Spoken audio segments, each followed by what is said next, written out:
Yesus jalan kebenaran dan jalan kehidupan, itulah Yesus katakan. Aku percaya, amin. Di dalam namanya ada keselamatan kekal. Haleluya. Glory, haleluya. Glory, haleluya. Glory, haleluya. Glory, haleluya. Di dalam namanya ada keselamatan kekal. Glory, haleluya. Glory, haleluya. Glory, haleluya. Glory, haleluya. Di dalam namanya ada keselamatan kekal. Glory, haleluya.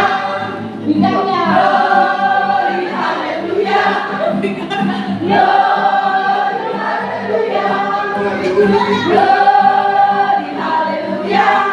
Di dalam namanya ada keselamatan kekal. Glory, haleluya. Glory, haleluya. Glory, haleluya. Glory, haleluya. Glory, haleluya. Di dalam namanya ada keselamatan kekal. Di dalam namanya. Di dalam namanya ada keselamatan kekal. Di dalam namanya. Di dalam namanya ada keselamatan kekal.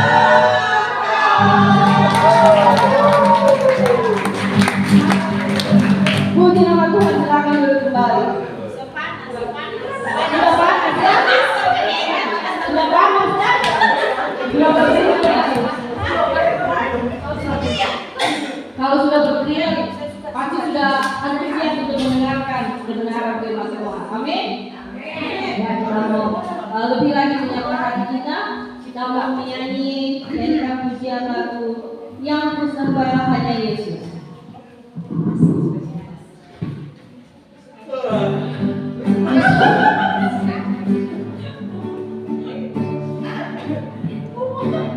Yang ku sembah hanya Yesus, yang ku puja hanya Yesus, yang ku sanjung hanya Yesus, sebab Kau Allahku. Yang ku sembah hanya Yesus, yang ku sembah hanya Yesus.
Kini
Terima kasih untuk kemurahan Tuhan. Engkaulah Raja, Engkaulah Tuhan, Engkaulah Juru Selamat kehidupan kami. Dan bersyukur kepadamu Tuhan.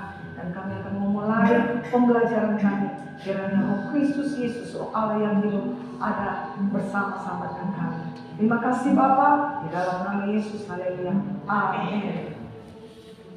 Ya, shalom teman-teman, silakan dulu. Sebelum kita mulai, kita bagi kelompok dulu nih. Nanti sudah ada masuk di grup. ya baca sudah ya dulu per grup per kelompoknya. Tapi saya baca supaya cepat.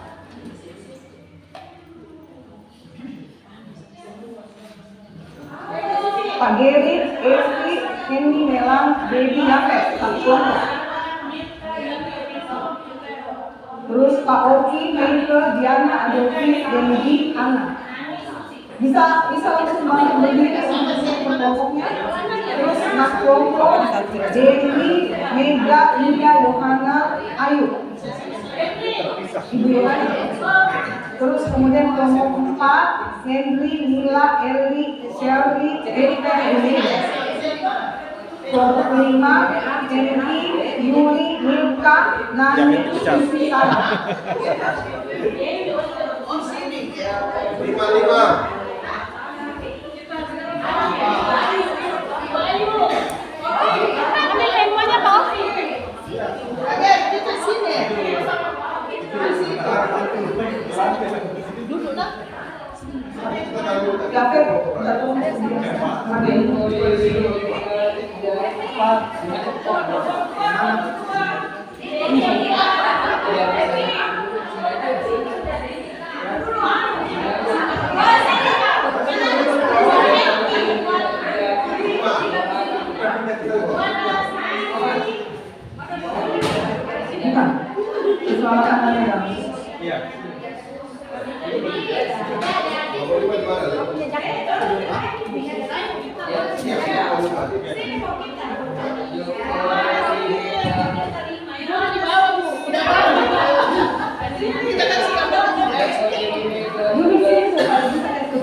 Gak apa-apa. Oh iya, tulis nama.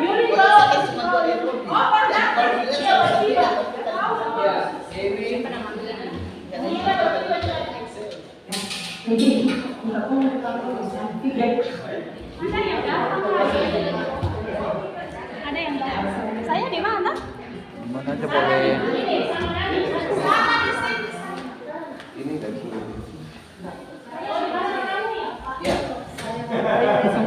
Isi saya dari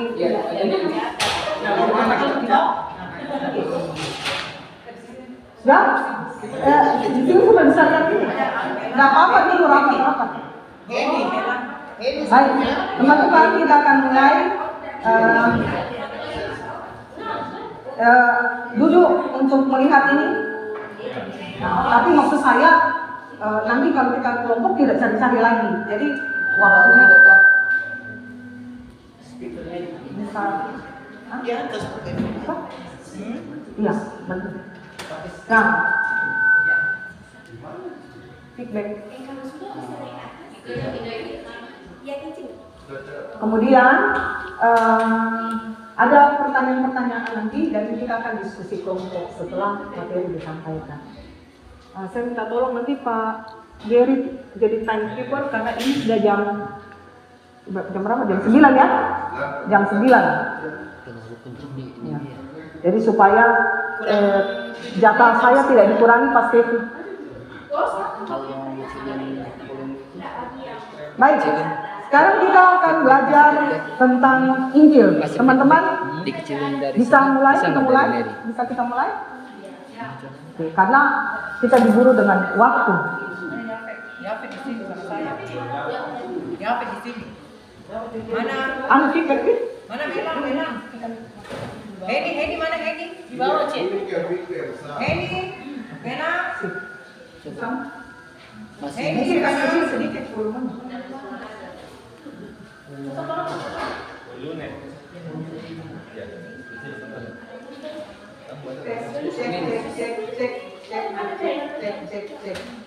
Cek.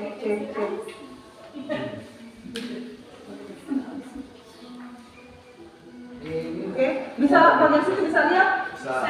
Tadi? Oke. Jadi, Baik. dicari diskusi. Kayak Sudah? Tidak ada lagi yang Cik Heni tak berlopo sama saya mana Bena?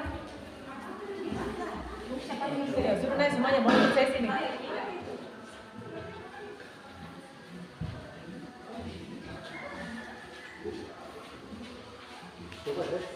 Tes. Baik, terima kasih teman-teman. 1 jam ya? Oh, 1 jam untuk materi. 1 jam setengah. 1 jam. 1 jam setengah sama pertanyaan dan diskusi ya Pak ya? Oke. Nanti kita tolong Mas Evi kasih ingatkan. Bena sama kelas berlopo sama saya sama Heni. Ada di grup dibaca kalau boleh. Saya sama Heni di sini. Yuri, Selamat datang, selamat bergabung. selamat datang di sini.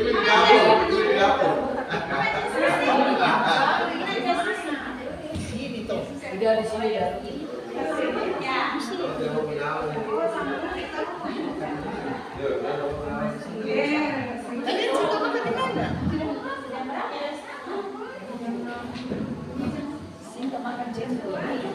Sudah?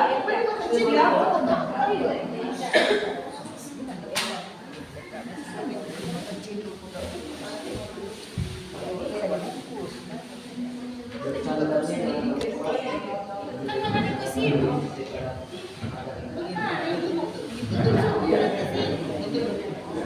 Oke. Apa kabar? Apa kabar? Saya lihat dulu. Pelayananku. Pelayananku. Pelayananku. Yes. Puji Tuhan.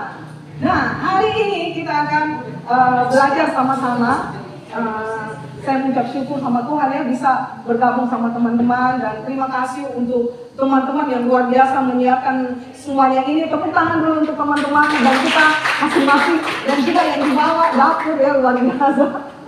Keren sekali. Terima kasih Pak Henry, terima kasih Om Stevi dan terima kasih untuk Yafet yang luar biasa. Pak Joko, terima kasih semalaman mengerjakan semuanya ini, menyediakan semuanya ini. Wah, tidak bisa belajar dengan baik. Oke, baik, kita akan belajar tentang Injil. Ya, kita akan belajar tentang Injil. Om Stevi, ini anak lampunya yang opak yang bawa. Lewatnya itu ya. Ya, mana? Yang ini. Tidak bisa itu, ini ya, ini. Kayaknya saya kurang paham, mahir pakai ini. Oke, baik. Kita akan belajar tentang Injil. Nanti bisa tolong bersama. Coba kita baca dalam Roma 1 ayat 16. Roma 1 ayat 16. Pakai anu, tak. Oh, di Ya, sana ini.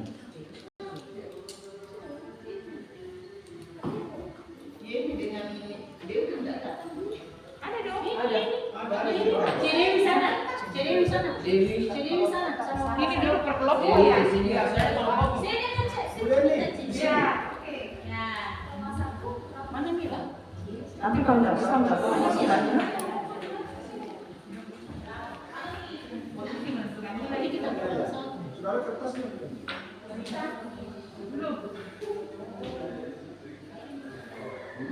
Oke, aman? Pelayananku? Pelayananku? Pelayananku?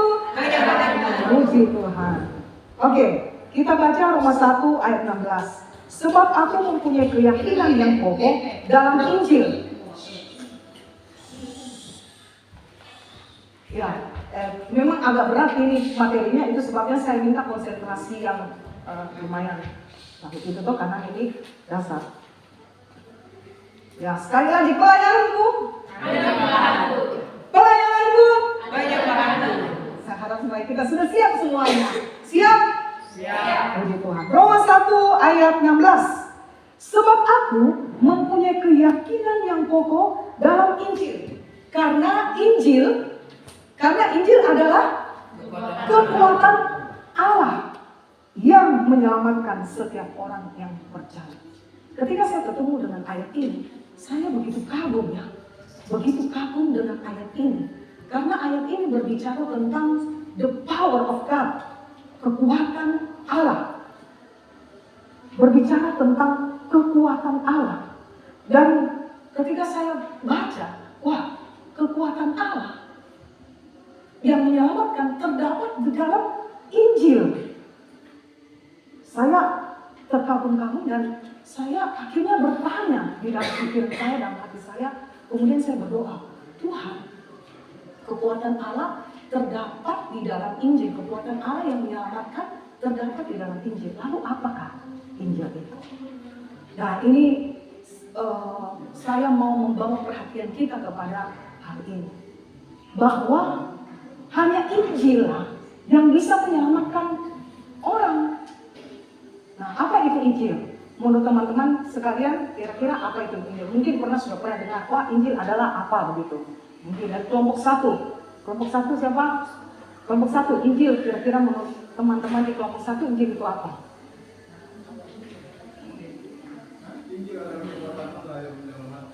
Oke, yang lain lagi yang pernah kita dengar? Puji Tuhan, Injil ada perkataan ada yang lain? Dan sebagainya. Kabar sukacita. Jadi kabar baik, ya. Injil adalah kabar baik, bukan nasihat baik, ya. Jadi ada perbedaan antara kabar dengan nasihat.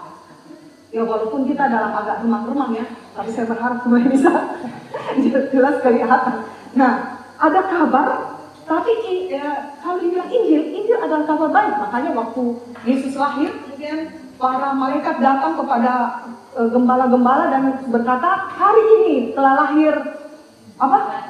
Bagimu juru selamat. Aku memberitakan kabar baik, kabar kesukaan bagi seluruh umat. Nah, kayak gitu bagi seluruh umat manusia. Kabar baik. Injil adalah kabar baik, bukan nasihat baik. Nah, sekarang apa bedanya Injil kabar dengan Injil? Kabar dengan nasihat. Apa bedanya? Nah, kalau nasihat itu misalnya begini. Untuk bisa langsing, maka kita harus menjaga pola makan. Kita harus juga olahraga. Kalau kita tidak lakukan itu, maka langsing itu tidak bisa jadi dalam kehidupan kita. Benar tak? Jadi kita harus lakukan dulu nasihat ini, baru kemudian. Jadi ada lakukan dulu stepnya, baru kemudian dapatkan. Tetapi kabar tidak demikian. Kabar itu misalnya seperti begini. Ada suatu kerajaan berperang dengan kerajaan yang lain. Terus dia menang. Ya, ini zaman-zaman dulu itu kalau mereka menang, kemudian mereka tidak langsung pulang, tetapi diutuslah salah seorang pemberita kabar pergi ke negaranya, memberitahu bahwa kita menang. Nah, inilah kabar. Kabar artinya apa yang sudah telah terjadi. Apa yang telah terjadi, apa yang sudah terjadi diberitakan. Misalnya kita dengar berita, oh kabar terjadi kayak kemarin itu terjadi longsor di Jalan Kemalinong. Saya dengar kabar dari Hengki. Berarti longsor sudah terjadi. Baru kemudian kita mendengarnya. Nah, Injil adalah kekuatan Allah. Ini kabar baik. Jadi ini sudah terjadi dan kita bisa menikmatinya. Sudah terjadi. Bukan nasihat lagi, bukan kalau kita mengikuti itu baru kita bisa dapat, tidak, tetapi sudah terjadi dan diberikan kepada kita. Nah, Injil adalah kekuatan Allah yang menyelamatkan. Apakah yang ada di dalam Injil itu? Saya bertanya-tanya karena Injil adalah kekuatan Allah. Apakah yang terdapat di dalam Injil itu? Saya tulis ada 6 poin dalam berita Injil. Oke, ada 6 poin. Yang pertama adalah semua manusia berada dalam kuasa dosa. Injil memberitahu kepada kita bahwa semua manusia berada dalam kuasa dosa. Bukan hanya berdosa, tetapi berada dalam kuasa dosa. Apa itu dosa? Dosa adalah pelanggaran terhadap hukum Allah, dan dosa juga itu adalah hutang. Baik, kita akan baca di dalam Roma 5 ayat 18 sampai 19. Roma 5 ayat 18 sampai 19. Roma 5 ayat yang ke Roma 5. Terus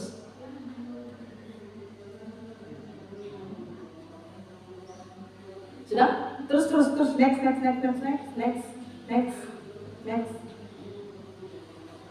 next. Oke. Ya. Roma 5 ayat 18 sampai 19. Sebab itu, sama seperti oleh satu pelanggaran, semua orang beroleh penghukuman.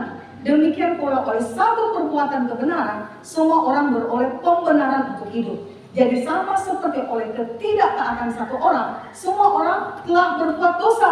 Demikian pula oleh ketaatan satu orang, semua orang menjadi orang benar. Kapan semua manusia itu berada dalam kuasa dosa? Kapan kejadiannya? Ketika Adam dan Hawa jatuh di dalam dosa. Maka semua manusia itu jatuh dalam dosa. Nah, ayat ini pernah ditanyakan oleh Rio. Dia bilang begini, kenapa? Gara-gara Adam ini kita semua jatuh dalam dosa. Coba kalau Adam tidak jatuh dalam dosa, kita tentu tidak jatuh dalam dosa. Sekarang saya capek belajar. Gitu dia tengah belajar. Coba, dan dia mulai berkhayal. Kalau kita tidak jatuh dalam dosa, kita tidak perlu belajar. Tapi kita hidup enak. Karena semua sudah tersedia, ya kan? Semua sudah tersedia. Gara-gara Adam. Kenapa bisa? Tapi kemudian dia datang sama saya. Apa ini? Ayat ini menyatakan ketidakadilan Tuhan? Saya tidak heran. Maksudnya kenapa? Iya, masa? Karena di sekolahku, kalau satu orang yang berbuat dosa, orang itu yang dihukum. Kalau dia ribut, orang itu yang dihukum. Bukan seluruh kelas yang dihukum. Tapi ini, satu orang yang melakukan kesalahan, kenapa semua sampai saya ini juga harus terhukum gara-gara satu pelanggaran. Nah, saya juga waktu itu berdoa ya. Tapi puji Tuhan, Tuhan kasih tahu jawabannya. Iya, karena satu orang Adam itu menyatakan perwakilan, mewakili kita. Nah, karena satu orang, semua orang. Jadi satu ini mewakili semua orang. Analoginya seperti begini. Misalnya nih, ada pertandingan sepak bola. Kalau pertandingan sepak bola, berapa orang yang masuk gelanggang pertandingan? Lapangan? 11 orang ya? 11 orang. 11 orang yang dikarantina. Nah, misalnya Indonesia melawan Malaysia. Nah, 11 orang ini ada timnasnya Indonesia toh? Nah, 11 orang ini betul-betul dijaga, dilatih, kemudian tim nasional ini dikarantina, dan pada hari H dia akan masuk ke lapangan mengenakan baju sebenarnya ya, seperti kita yang pakai baju seragam, masuk di lapangan. Mereka bertanding, mereka yang berdarah-darah. Kalau mereka menang, maka Indonesia menang. Bukan 11 orang yang menang, tapi seluruh Indonesia menang. Sampai kita yang di Makassar berkata, kita menang. Kita menang, padahal bukan kita yang berdarah-darah di lapangan. Bukan kita yang bertanding di lapangan. 11 orang yang bertanding di lapangan. Tapi kalau dia menang, maka kita semua menang. Dan kemudian kita bersorak-sorai. Demikian juga kalau kalah, maka kita merasa sedih, merasa kalah. Dan demikianlah halnya, bahwa ketika Adam kalah, ketika Adam jatuh, ketika Adam berdosa, maka semua umat manusia itu dinyatakan berdosa. Manusia berdosa hanya melahirkan manusia berdosa. Jadi saya juga berdosa karena dilahirkan oleh ibu atau ibu dan ayah yang berdosa. Nah, ibu dan ayah kita juga dilahirkan oleh orang tua yang berdosa dan turun-temurun begitu terus dan tidak selesai ini keadaan. Manusia berdosa hanya bisa melahirkan manusia berdosa. Nah, dan manusia berdosa itu juga bukan dikatakan bahwa nanti dia lakukan dosa baru dia berbuat dosa kayak ya macan. Macan dia dikatakan macan itu sejak kapan? Macan dikatakan macan sejak bukan sejak lahir, bahkan sejak dia menjadi benih di dalam kandungan induk macan, ya kan? Betul tidak? Nah, dia dinyatakan macan binatang buas, dia sudah buas bahkan sebelum menerkam kambing atau orang. Ada fotonya itu baby virus sama macan. Nah ini baby virus sama macan. Sepertinya tidak, tetapi tetap macan ini adalah binatang buas. Demikiannya dosa. Ketika manusia itu dinyatakan berdosa, bukan ketika dia sudah berdosa baru dia berbuat dosa, baru dinyatakan berdosa. Bukan ketika dia sudah mulai bicara kotor atau berbohong baru dia dinyatakan berdosa, tetapi dia sudah berdosa sejak dari kandungan, sejak dari kandungan. Mazmur 51 ayat 7 berkata, sesungguhnya dalam kesalahan aku diperanakan, dalam dosa aku dikandung ibuku.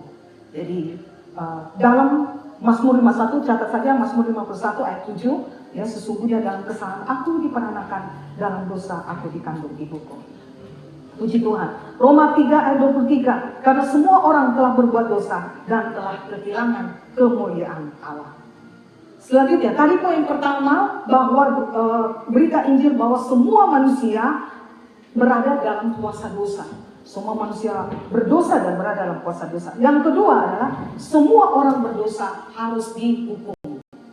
Next, semua orang yang berdosa harus dihukum. Kita baca dalam 1 ayat 3. Tuhan itu panjang sabar dan besar kuasa, tetapi ia sama-sama 2, 3, tetapi ia tidak sekali-kali membebaskan dan dari hukuman orang yang bersalah. Tidak sekali-kali. Allah mengejar dengan hukuman orang-orang yang berdosa. Semua kita dikejar dengan hukuman ini. Tidak ada yang bisa kita lakukan, ya. Dan Alkitab dalam Roma 6 ayat 23 dikatakan upah dosa ialah maut. Nah, kita lihat waktu Adam jatuh dalam dosa, ya, upah dosa adalah maut. Langsung ada ya. Ada 3 macam kematian waktu Adam jatuh dalam dosa. Ada 3 macam kematian, ya. Pertama mati rohani, yaitu keterpisahan dengan Allah. Mati jasmani, putus nafas. Kemudian kematian kekal, hukuman dalam neraka. Teman-teman kalau di sini nggak lihat bisa bergeser ke sini. Yang kok cepat-cepat ke sini yang liatin. Oke, lanjut ya. Jadi yang kedua tadi apa? Poin kedua tadi, semua orang berdosa harus dihukum. Iya. Poin yang ketiga, semua manusia tidak bisa menyelamatkan dirinya dengan cara apapun. Galatia 2 ayat 1b. Sebab tidak ada seorang pun yang dibenarkan oleh karena melakukan hukum Taurat. Wah, tadi dikatakan bahwa semua manusia adalah orang berdosa. Kemudian orang berdosa ini diburu dengan hukuman. Ya, tidak ada manusia, Allah akan menghukum orang berdosa. Dan kemudian yang ketiga, semua manusia tidak bisa menyelamatkan dirinya dengan cara apapun.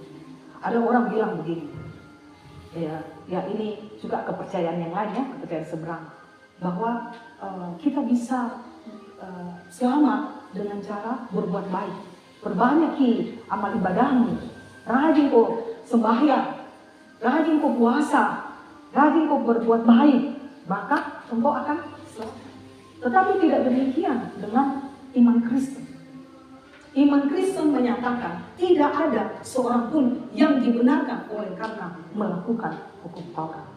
Segala perbuatan baik kita, amal ibadah kita, kesalehan kita tidak bisa menyelamatkan kita dari hukuman. Next, ya Feb. Aduh, sopan saya.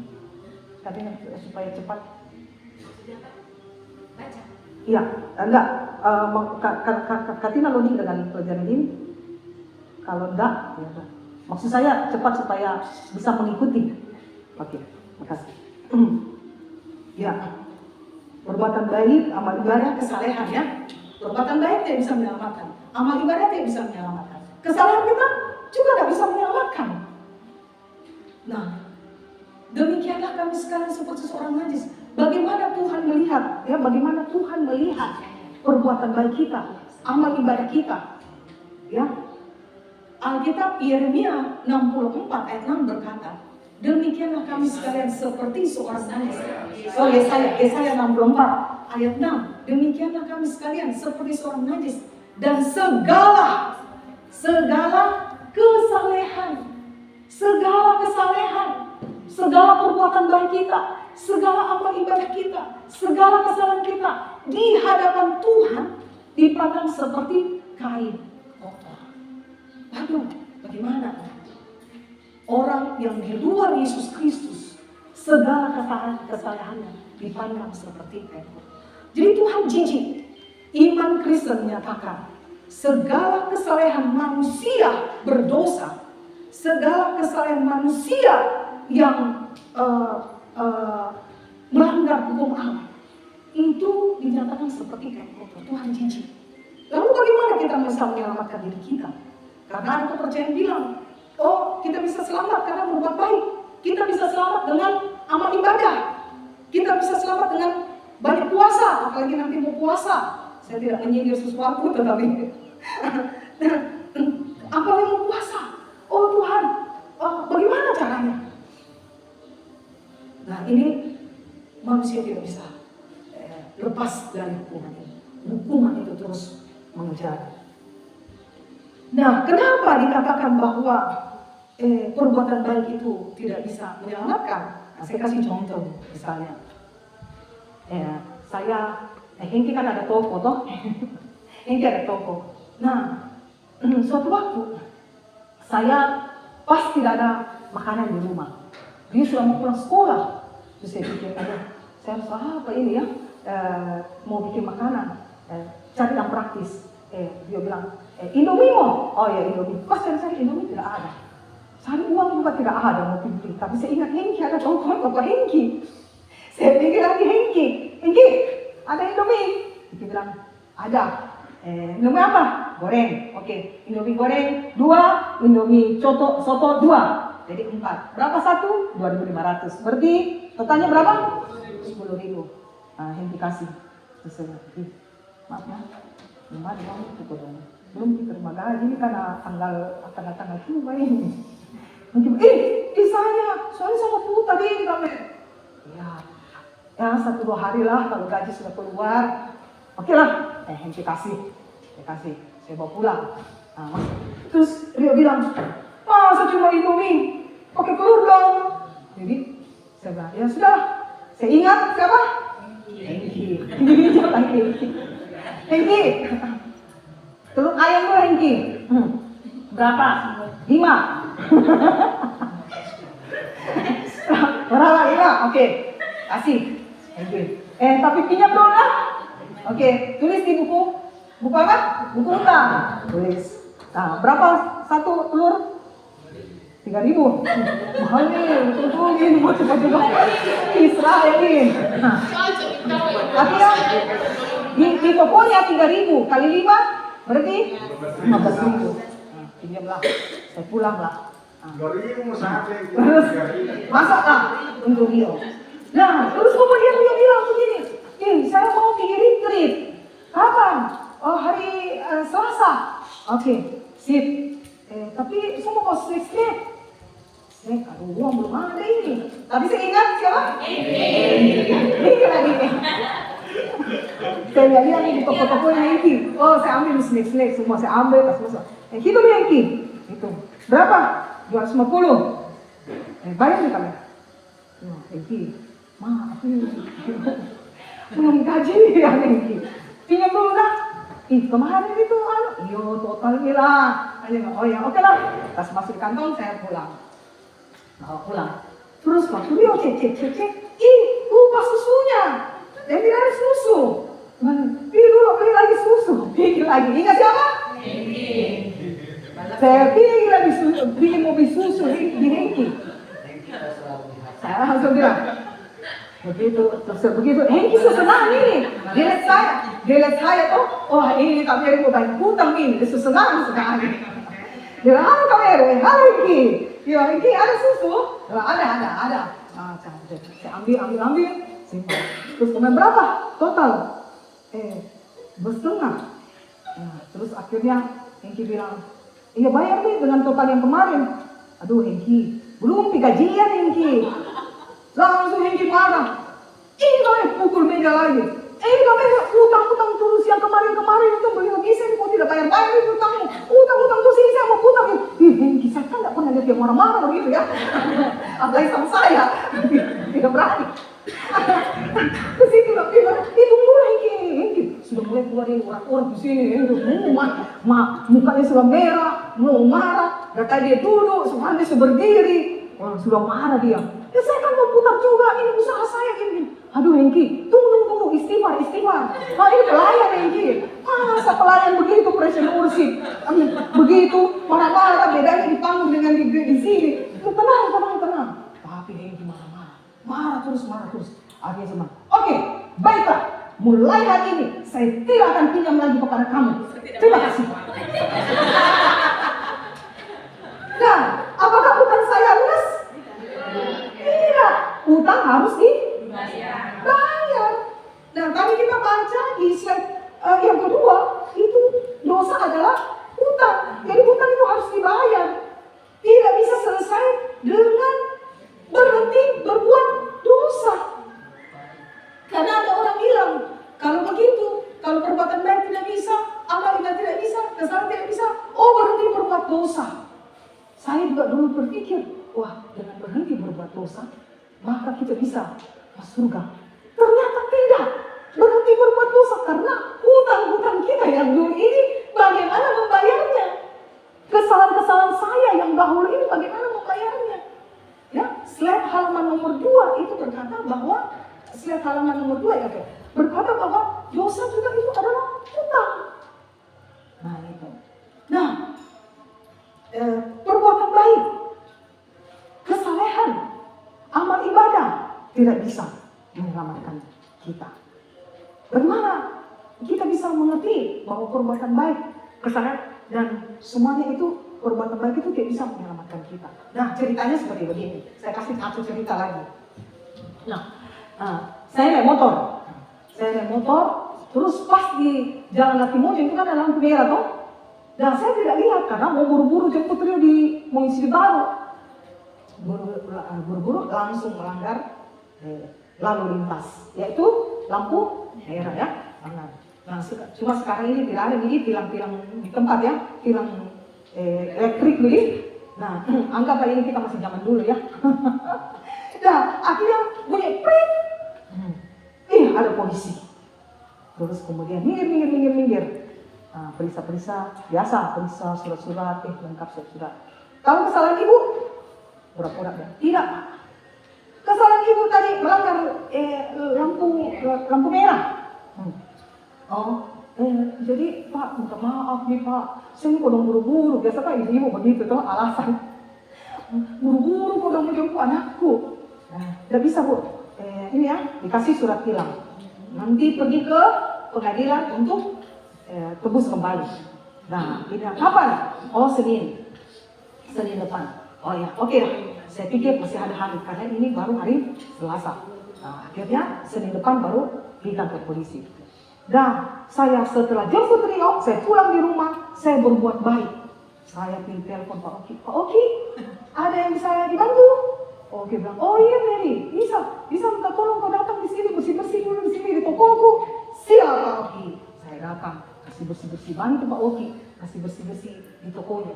Baru kemudian saya foto. Oke, selesai. Kemudian saya telepon lagi.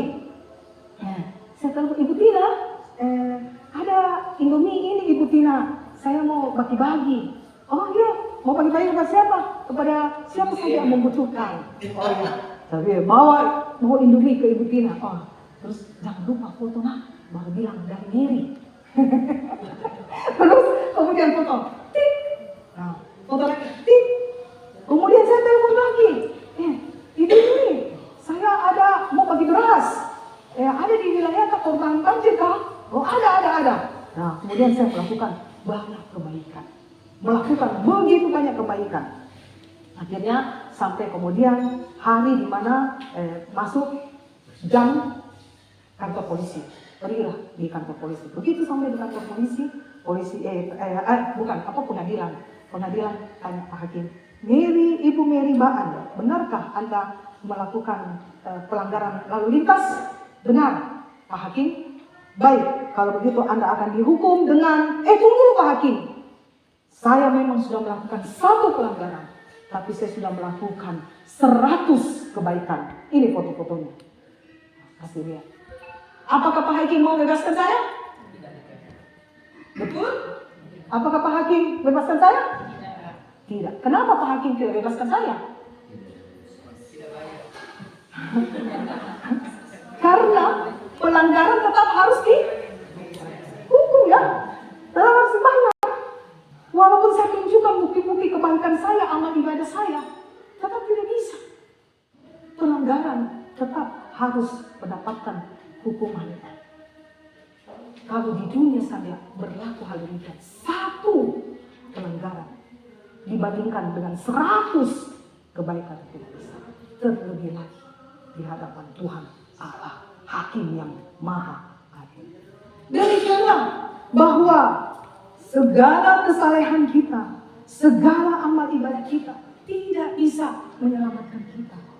Bahkan pertobatan pun tidak bisa menyelamatkan kita. Wah, lalu bagaimana? Betapa mengerikannya keadaan seperti ini ya.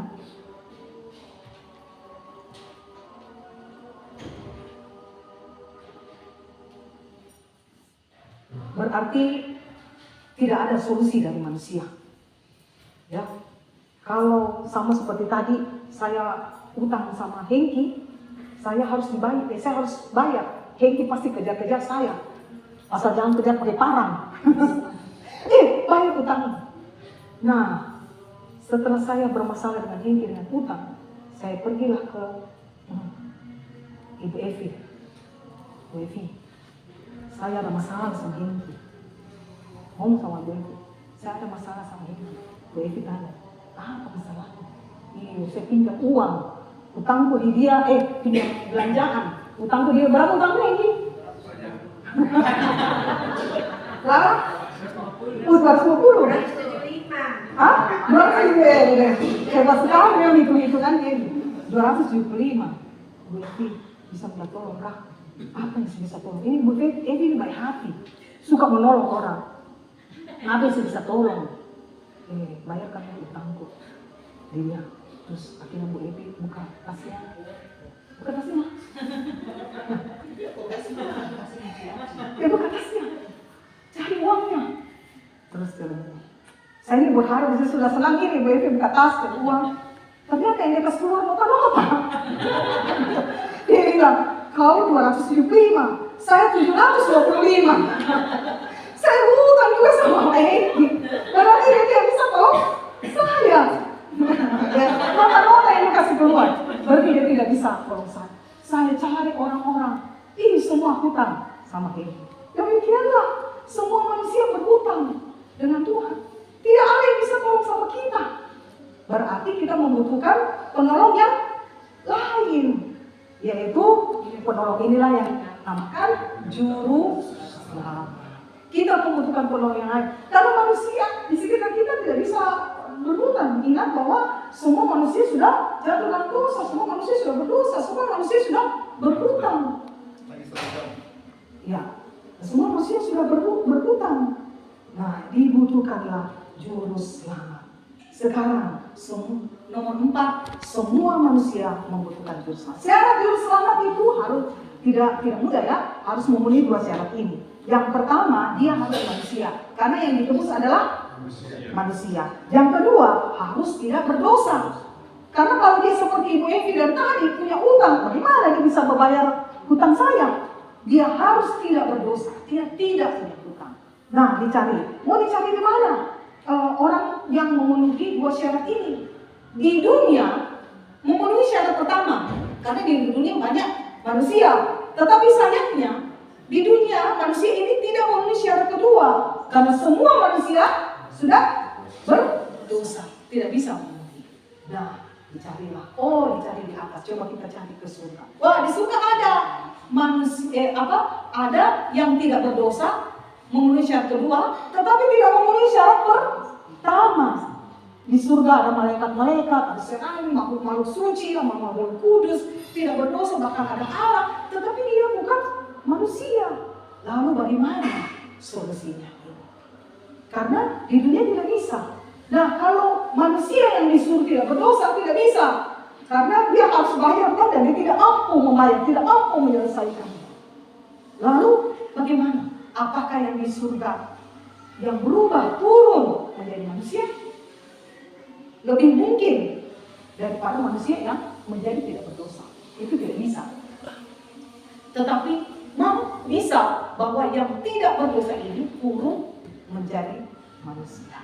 Itulah sebabnya kemudian Allah kita yang mengasihi kita datang ke dunia ini sebagai manusia. Dia tidak mengutus malaikat. Malaikat turun, tebus, bantu manusia, tebus manusia. Karena kalau demikian maka Allah tidak adil. Masa manusia yang berdosa yang kena batunya malaikat?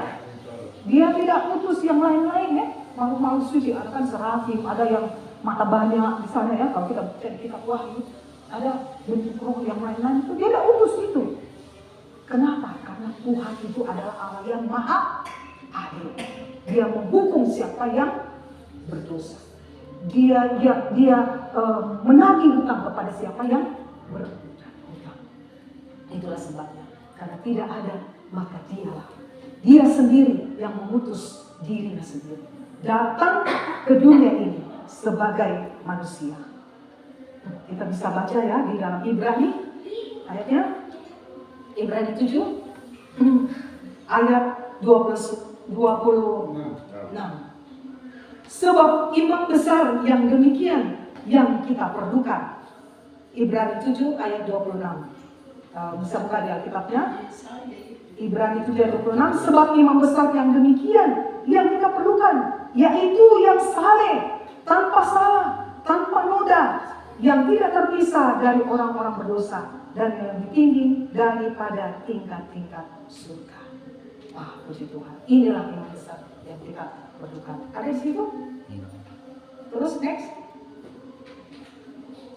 Enggak ada ya? Ya, Ibrani 7 ayat 26.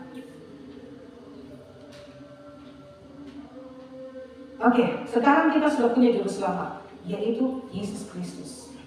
Tetapi Yesus Kristus ini tidak akan bisa melaksanakan tugasnya sebagai juru selamat jikalau dia tidak mati. Tadi dalam Roma dikatakan bahwa upah dosa adalah maut. Itu sebabnya Yesus Kristus harus mengalami maut itu. Dan maut itu ada 3 ya. Tadi disebutkannya pertama apa? Kematian rohani, yaitu keterpisahan dengan Allah. Itulah kisah dia berkata, Eloi, Eloi, lama sabachthani, Allahku, Allahku, mengapa engkau memiliki keterpisahan dengan Tuhan? Dan itu sangat-sangat menyesatkan. Dan yang kedua, kematian jasmani. Yesus mengalami kematian jasmani dengan penderitaan yang begitu sadisnya, begitu mengerikannya. Yesus mengalami. Dan yang ketiga, yaitu Yesus mengalami neraka. Yesus tidak masuk dalam neraka, tetapi Yesus mengalami neraka. Ada hal-hal yang tidak terlihat secara mata, tetapi itu terjadi ketika Yesus digantung di kayu salib. Makanya dikatakan, terkutuklah orang yang tergantung di kayu salib. Terkutuk. Itulah berkata, bagaimana keadaan terkutuk itu ditimpakan dalam kehidupan Yesus kepada kehidupan Yesus. Ketika Yesus tergantung di atas kayu salib. Dan dia menanggung semua hukuman karena kesalahan kita. Dan dialah yang juga yang kemudian membayar segala utang dosa kita. Yesaya 53 ayat 5. Tetapi dia tertikam oleh karena pemberontakan kita. Dia diremukkan oleh karena kejahatan kita. Ganjaran yang mendatangkan keselamatan bagi kita ditimpakan kepadanya. Dan oleh bilur-bilurnya kita menjadi sembuh. Kata sembuh di sini bukan sembuh sakit flu, sembuh sakit kanker, sembuh bukan. Tetapi lebih mengarah kepada kesembuhan batin kita. Kesembuhan roh kita. Dulu kita mati, tapi sekarang kita dihidupkan. Dulu kita orang terkutuk, tetapi sekarang kita menjadi orang diberkati. Dulu kita ditolak, tetapi sekarang kita diterima. Kesembuhan oleh bilur-bilurnya kita menjadi sembuh. Yesus menanggung hukuman dosa dan membayar segala hutang dosa kita di kayu salib. Di salib dia berkata, sudah selesai. Apa yang selesai? Hutang dosa, hukuman dosa, masalah dosa sudah selesai. Sudah selesai. Ingat, Injil berbicara tentang apa yang sudah dikerjakan, bukan kita yang mengerjakan. Karena kalau kita perbuatan baik kita, amal ibadah kita, bahkan berhenti berbuat dosa dari kita, mengerjakan keselamatan tidak bisa, tidak sampai dengan ilustrasi yang tadi dua itu yang saya sudah sampaikan, tidak bisa. Tetapi semata-mata keselamatan ini semata-mata oleh karena Tuhan yang mengerjakan di dalam kehidupan kita. Kolose 2 ayat 13 sampai 14. Kamu juga meskipun dahulu mati, kamu juga meskipun dahulu mati oleh pelanggaranmu dan oleh karena tidak disunat secara real telah dihidupkan Allah bersama-sama dengan Dia sesudah Ia mengampuni segala pelanggaran kita dengan menghapuskan surat hutang lunas yang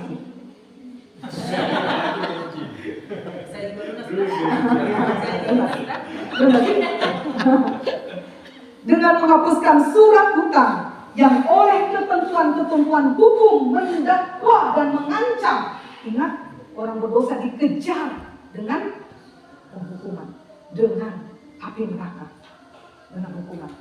Dia mengancam kita, dan itu ditiadakannya dengan melakukannya pada kayu salib. Syukur kepada Tuhan. Syukur kepada Tuhan. Jika kita melihat ayat ini, tidakkah kita bersyukur kepada Tuhan akan kasih karunia? Jadi saudara-saudara, semua manusia ada dalam kuasa dosa. Next. Semua manusia dalam kuasa dosa. Semua orang berdosa harus dihukum. Semua manusia tidak bisa menyelamatkan dirinya dengan cara apapun. Semua manusia membutuhkan pertolongan juru selamat. Dan Yesuslah yang menjadi juru selamat. Sekarang bagaimana supaya ini terrealisasi dalam kehidupan kita? Bagaimana supaya kita selamat? Maka untuk selamat kita hanya perlu menerima Yesus sebagai juru selamat dan Tuhan dalam kehidupan kita. Poin 6-nya. Jadi untuk selamat kita hanya perlu percaya dan menerima Yesus sebagai Yesus sebagai juru selamat dan Tuhan di dalam kehidupan kita. Ada di situ.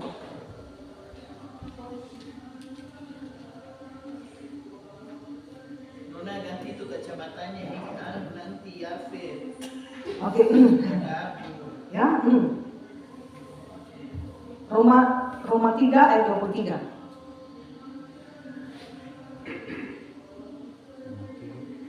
Roma 3 ayat 23. Di poin 6 itu. Oke.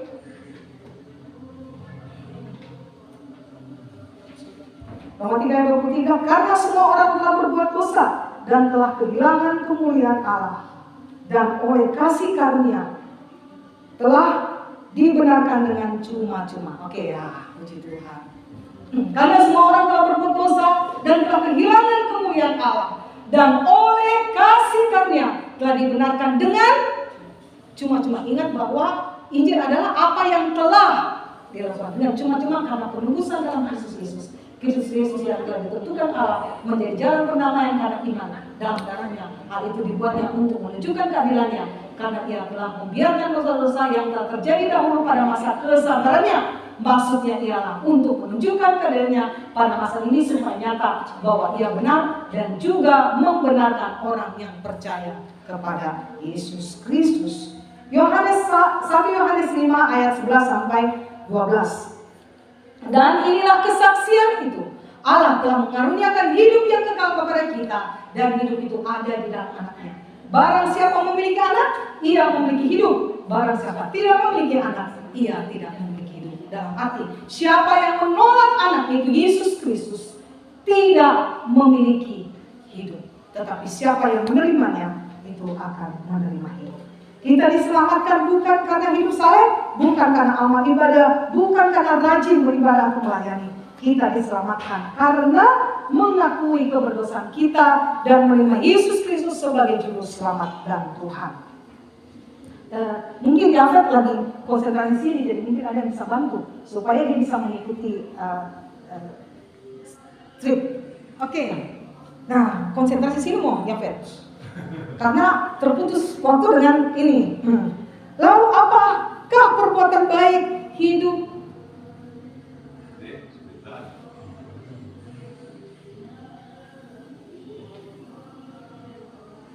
Ya, tadi. Nah, teman-teman,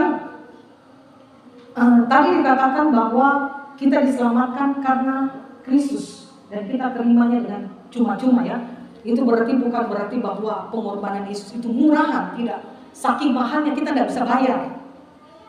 Saking beratnya hukuman itu kita nggak mampu menanggungnya. Ya, itu sebabnya Yesus memberikan dirinya. Lalu apakah perbuatan baik, hidup saleh, rajin beribadah, berhenti berbuat dosa itu tidak penting? Ternyata itu sangat-sangat penting. Ya, penting sekali. Dalam Matius 3 ayat 1 sampai 9. Hasilkanlah buah yang sesuai dengan pertobatan, dan jangan kamu mengira bahwa kamu dapat berkata dalam hatimu, Abraham adalah bapa kami, karena aku berkata kepadamu, Allah dapat menjadikan anak-anak bagi Abraham dari batu-batu ini. Saya butuh 4 orang, kelompok 2. 4 orang, kelompok 2. Kelompok 2. Sampai kelompok 2. Nah, kita alat peraga. Ya, Feb, konsentrasi di sini deh. Oke Kak, siap. Ayo.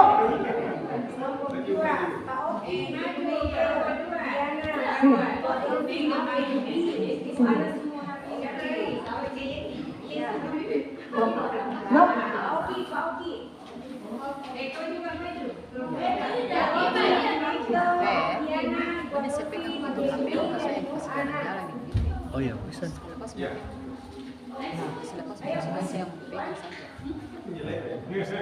Waktunya sudah lewat sebenarnya karena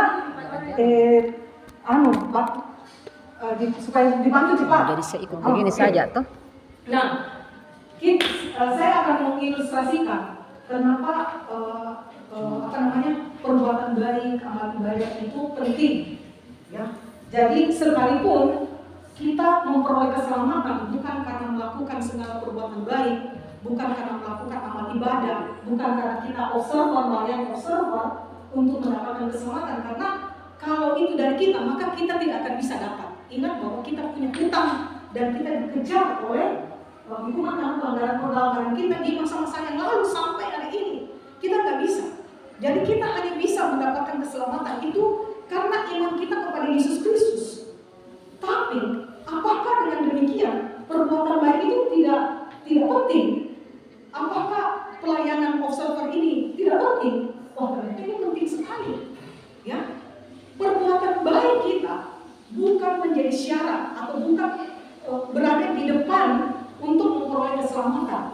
Bukan.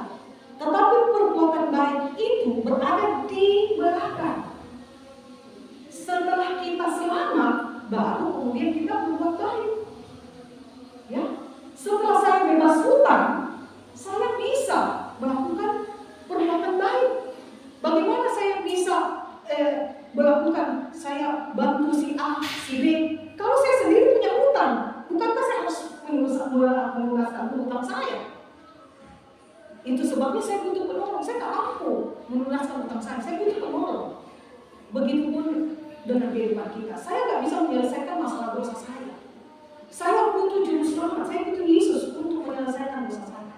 Tetapi setelah dosa saya dibereskan, setelah hukuman karena dosa itu diselesaikan oleh Yesus di kayu salib, lalu apa yang saya lakukan? Saya melakukan perbuatan baik. Saya melayani sebagai peserta. Saya melayani. Apakah pelayanan saya ini untuk mendapatkan keselamatan? Tidak. Pelayanan saya ini sebagai ungkapan terima kasih saya kepada Sang Juru Selamat yang sudah membayar hutang saya. Kalau ada orang yang bisa bayar hutang saya, bukankah saya harus ucapkan terima kasih? Ya toh? Saya ucapkan terima kasih. Dan bukti bahwa saya sudah bebas hutang. Kalau saya bisa memberkati orang lain, karena saya sudah bebas hutang. Nah, di sini ada sakit, kemudian orang sakit, dia jelasin orang sakit minum obat. Kalau orang sakit kan minum obat. Supaya apa minum obat? Sembuh. Setelah dia sembuh, dia bisa pergi kerja. Karena kalau dia belum sembuh, dia masih sakit-sakitan, bagaimana dia bisa pergi kerja? Mau jalan saja gemetar, mau ambil saja pointer, tidak kuat, gemetar, merintih. Bagaimana? Kalau di kantor itu disuruh pulang, betul Pak Sebi? Kalau ada orang yang aduh, pulang dulu, istirahat. Gak bisa kerja dulu. Dia sembuh, baru bisa kerja. Nah, tetapi dia sembuh karena apa? Karena minum obat, bukan karena pergi kerja. Ya, bukan karena kerja. Dia sembuh karena minum obat. Orang sakit minum obat, maka sembuh. Karena sembuh bisa pergi kerja. Demikian tadi kekasihnya. Demikianlah orang berdosa percaya Yesus. Setelah dia percaya Yesus, karena dia percaya Yesus sebagai Tuhan dan Juru Selamat dan mengenal Yesus sebagai Tuhan dan Juru Selamatnya, dia selamat. Dia dibenarkan. Dia selamat. Setelah itu baru dia berbuat baik. Memang ada pengajaran-pengajaran yang berbuat baiknya di depan, tapi iman Kristen tidak demikian. Bagaimana dia bisa berbuat baik? Sedangkan bagaimana dia bisa kerja sedangkan dia masih sakit? Iya toh? Bagaimana dia bisa berbuat baik kalau dia masih berdosa? Dan orang berdosa percaya Yesus, menerima Yesus sebagai Tuhan dan Juru Selamatnya, maka dia selamat. Wah, kemudian dia berbuat baik. Artinya berbuat baik ini melakukan amal ibadah, pelayanan observer kita, dan segala hal yang baik yang dilakukan, amal ibadah, puasa, dan semuanya perbuatan baik ini. Bukti bahwa dia sudah selamat. Nah, selamat karena sudah percaya. Tidak bisa dibolak-balik. Terima kasih. Nah, ketika kita bikin kue, ya, itu ada aturan mainnya, betul ya, Devi ya?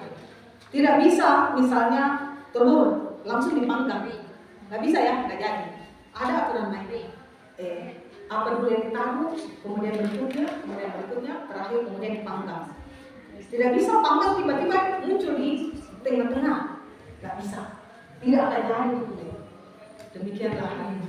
Jangan dirubah-rubah. Tidak bisa. Berarti apakah perbuatan baik pelayanan ini penting? Penting ya. Sebagai pelayanan ini, perbuatan baik ini sebagai ucapan rasa syukur kita kepada Tuhan yang sudah menyelamatkan kita. Kita memberikan diri kita. Itu ada ayatnya. Hidup itu bukannya tetapi dia yang hidup di dalam kita. Karena dia sudah memberi kita, maka kita melakukan diri kita kepada perbuatan dari kita adalah bukti bahwa kita sudah diselamatkan dan rasa syukur kita kepada Tuhan Yesus Kristus. Amin. Tuhan Yesus memberkati kita. Baik, sekarang kita ada pertanyaan. Ya, silakan kerja kelompok. Kelompok 1, ini mau kelompok 1, sini ya, kelompok 1 ya. Ini kelompok 2, anak kelompok 2 sini ya. Dua aja ya. Kelompok 3, kelompok 3, kelompok 3 ini, kelompok 4, kelompok 4, kelompok 5, ada kelompok 5?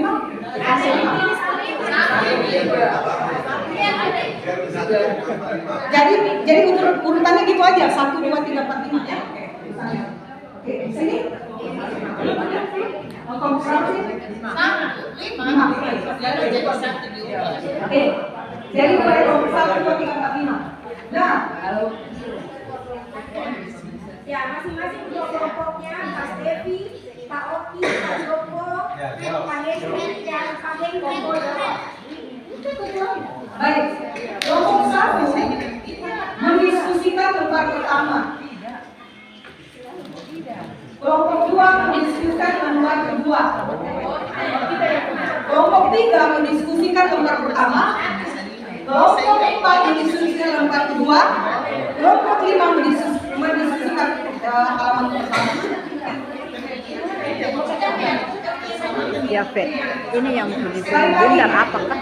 Kelompok 1 mendiskusikan halaman pertama. Saya kira muka. Kelompok 2 mendiskusikan halaman kedua.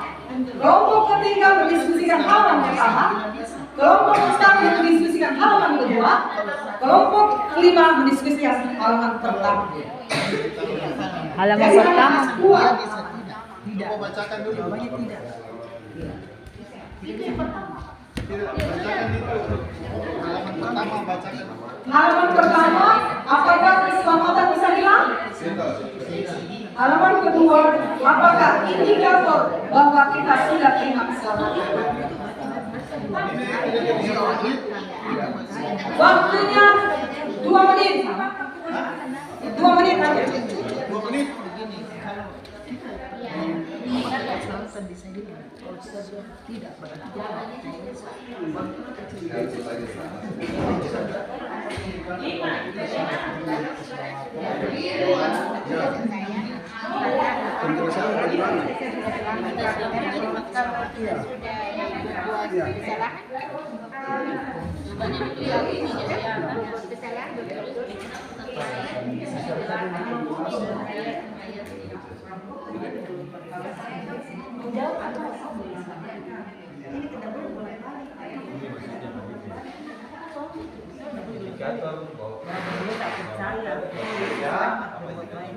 Jadi ini semua tahapnya. Jadi kalau kau sudah percaya, kau sudah selamat, pasti kau tidak bisa bilang sudah banyak tidak bagus. Gimana nih? Kamu lanjut terus atau stop?